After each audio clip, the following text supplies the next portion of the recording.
What happens when a prince walks into a live television studio thinking his title gives him a free pass to say whatever he wants? In just 36 seconds, one explosive comment will turn a routine interview into a public spectacle that leaves everyone watching absolutely stunned. The studio lights are blazing hot, cameras are rolling, and sitting across from one of television's most respected hosts is Prince Harry, a member of the British royal family who has agreed to sit down for what was supposed to be a candid conversation about his recent public statements. But from the very first question, something feels off. The prince shifts in his seat, his expression already defensive before the host even finishes speaking. The host, Piers, leans forward with that signature intensity that has made him a household name. He is known for asking the tough questions, for not backing down, for holding people accountable regardless of their status or title.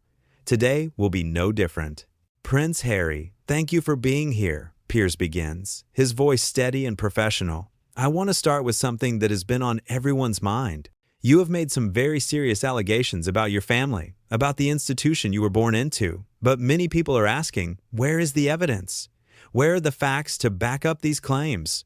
Harry's jaw tightens, his eyes narrow.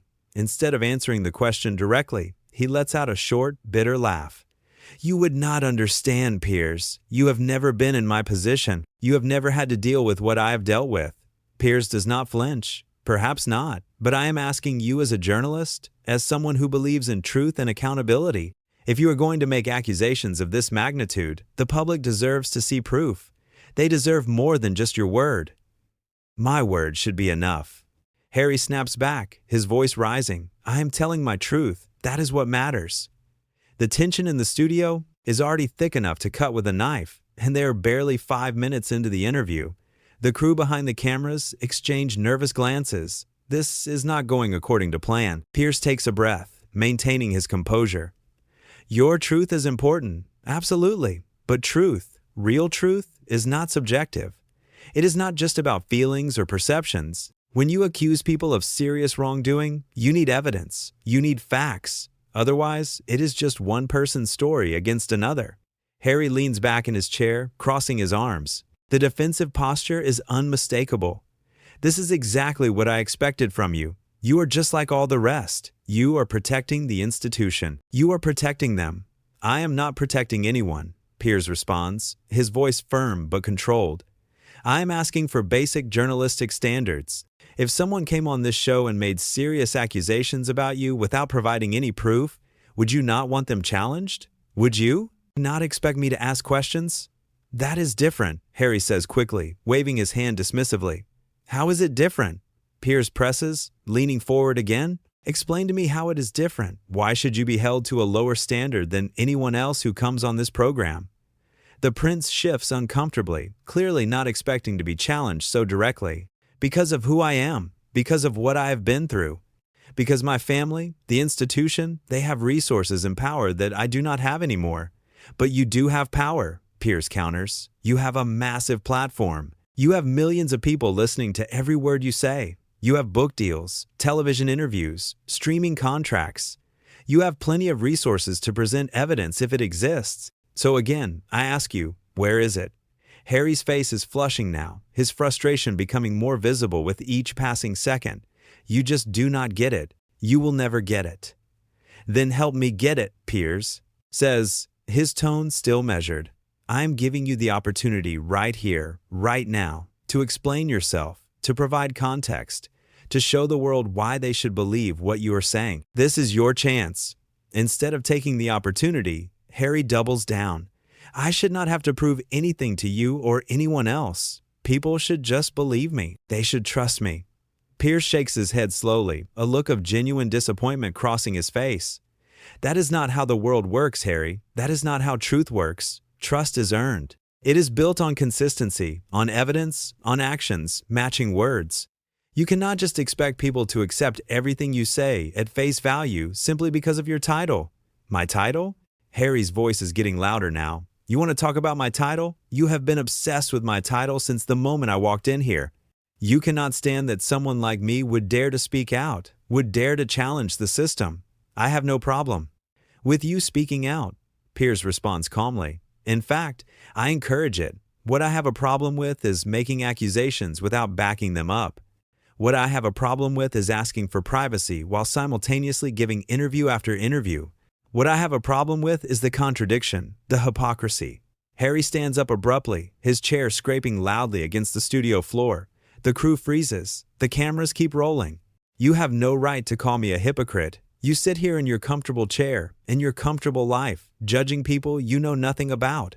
Piers remains seated, his voice calm but firm. Please sit down, Harry. We are having a conversation. This is what interviews are: questions and answers, discussion and debate. This is not a conversation, Harry shoots back, pointing an accusatory finger at Piers.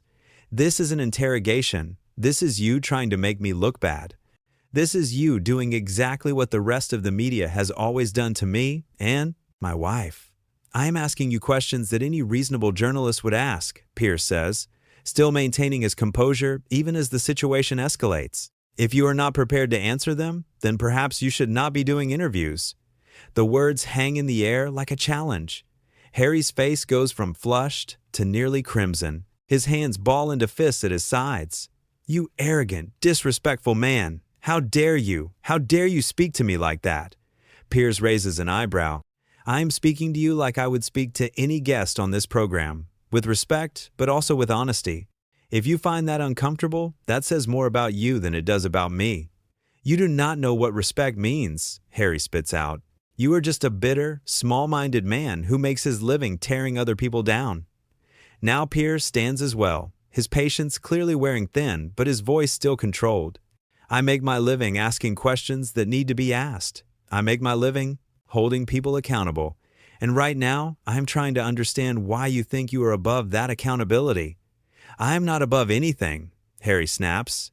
But I am also not going to sit here and be attacked by someone like you. Someone like me? Piers repeats, his tone sharpening just slightly. And what exactly does that mean? Harry waves his hand dismissively again, a gesture that is becoming his signature move in this interview. You know exactly what it means. You are everything that is wrong with the media. You are everything that drove me and my wife away from our home, away from our family, away from everything we knew. Piers shakes his head. I did not drive you anywhere, Harry. You made your choices. You chose to leave. You chose to give up your royal duties. You chose to move across the world. You chose to sign massive commercial deals. And you chose to keep talking publicly about the very family you claim to want privacy from. Those were your choices. Own them. The studio is silent except for the quiet hum of the equipment. The crew is watching this unfold like a car crash they cannot look away from. Everyone knows this interview has gone completely off the rails. Harry's voice drops to something cold and bitter. You have no idea what it is like to be me. You have no idea what it is like to grow up in the spotlight, to have every single moment of your life scrutinized, to watch your mother be destroyed by people like you. Piers' expression softens just slightly, acknowledging the pain behind those words. You are right. I do not know what that is like, and I have enormous sympathy for what you went through as a child. What happened to your mother was a tragedy. But Harry, you cannot use that tragedy as a shield forever. You cannot hide behind it every time someone asks you a difficult question. I am not hiding behind anything, Harry says through gritted teeth. Then answer the questions. Piers says simply, it is that easy. Stop deflecting. Stop attacking me personally. Just answer the questions I am asking you. Harry laughs, but there is no humor in it. Why should I? So you can twist my words? So you can take everything I say and use it against me? I have seen how you operate, Piers. Everyone has seen how you operate. I do not twist words, Piers responds, his frustration finally starting to show. I quote people directly. I present facts. I ask follow-up questions. If you find that threatening, then maybe the problem is not with my questions, but with your answers. There it is, Harry says, pointing at Piers again. There is the real you, the nasty, vindictive man who cannot handle anyone standing up to him. Piers crosses his arms. I have no problem with people standing up to me, Harry. But standing up to someone does not mean throwing a tantrum when they ask you legitimate questions. It does not mean making personal attacks. It does not mean acting like you are somehow special and exempt from the same standards everyone else is held to. I am special, Harry says, and the moment the words leave his mouth, he seems to realize how they sound. But instead of backtracking, he doubles down. Whether you like it or not, I am a prince. I was born into a position that you could never understand. I have responsibilities and burdens that you could never comprehend. Piers stares at him for a long moment, and when he speaks, his voice is deadly calm. There it is. The truth finally comes out. You think you are special. You think your title makes you better than everyone else. You think it gives you the right to say whatever you want without being questioned. And when someone does question you, when someone treats you like the adult you are supposed to be, you throw it back in their face and cry, "Victim!" Harry's eyes flash with anger. You have no right to speak to me this way. I have every right, Piers fires back. This is my show. You agreed to come here. You agreed to this interview. And part of that agreement, whether you like it or not, is that I get to ask you questions. Real questions. Hard questions. Questions you clearly are not prepared to answer. This interview is over, Harry declares, reaching up to remove his microphone. Do not do that, Piers says, his voice sharp. Do not run away. Do not prove everyone right who says you cannot handle criticism. But Harry is already unclipping the microphone from his collar. I do not have to listen to this. I do not have to sit here and be insulted by a man who has built his entire career on being cruel to people. I am not being cruel, Piers insists. I am being honest. There is a difference. And if you cannot tell the difference, that is not my problem. Harry throws the microphone down on his chair. The sound echoes through the studio. You know what your problem is, Piers? You think you are some kind of champion of truth, some kind of moral authority, but you are just a bully with a television show. Piers takes a step toward him, his voice rising for the first time. And you are a spoiled, entitled man who cannot handle being treated like everyone else. You want all the benefits of being a prince without any of the responsibility. You want all the attention without any of the scrutiny. You want everyone to feel sorry for you while you live in a mansion and sign multi-million-dollar deals. And when someone calls you out on it, you throw a fit and run away. The words hit Harry like physical blows. His face goes pale, then red again. He opens his mouth to respond, but nothing comes out at first. Then, finally, he finds his voice. You are a disgrace to journalism. You are everything that is wrong with this industry.